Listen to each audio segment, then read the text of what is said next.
ऐसा कहा जाता है HBO इतिहास में राजाओं के साथ उनके हरम का भी जिक्र होता है। ऐसा कहा जाता है कि राजाओं सुल्तानों के हरम में सैकड़ों हजारें महिलाएं हुआ करती थी।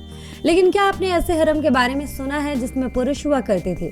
ऐसा करने वाली इजिप्ट की महारानी क्लियोपेट्रा वही खूबसूरत रानी जो अपने सौंदर्य के साथ साथ अपनी चतुरता और क्रूरता के लिए भी जानी गई। ऐसा कहा जाता है कि रानी ने अपनी मौज मस्ती और सेक्स के लिए पुरुषों का पहला हरम बनाया। इतिहासकार कहते हैं कि क्लियोपेट्रा इतनी सुंदर थी कि वो किसी को भी अपने मुंह पास में फंसाकर वो करा लेती थी जो उसे चाहिए होता था।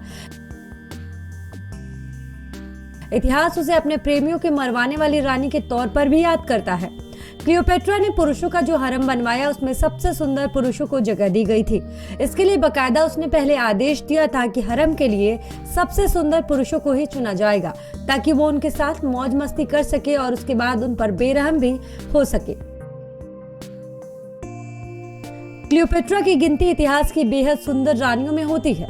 पिता की मौत के बाद मिस्र की गद्दी मिली क्लियोपेट्रा के बड़े भाई टोलेमी को। ये क्लियोपेट्रा को रास न आया। इसी बीच जूलियस सीजर से उसके संबंध हुए और उसने किसी तरह जूलियस सीजर की मदद से उस भाई की हत्या करा दी। वो मिस्र की गद्दी पर तो बैठ गई लेकिन छोटा भाई आगे चलकर इसमें बाधा बन सकता था। ऐसे में शाही खून को कायम रखने के लिए उसने अपने छोटे भाई से शादी कर ली। उस वक्त क्लियोपेट्रा के छोटे भाई की उम्र महज 9 साल थी।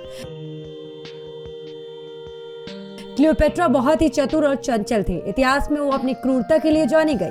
इतिहासकारों के मुताबिक क्लियोपेट्रा को 5 भाषाएं आती थी।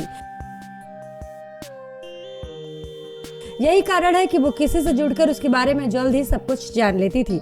वो सबसे बड़े राज को उगलवा लेती थी। अपनी सत्ता को बचाने के लिए अक्सर वो अपने प्रेमियों का प्रयोग करती थी और बाद में उन्हें मरवा देती थी।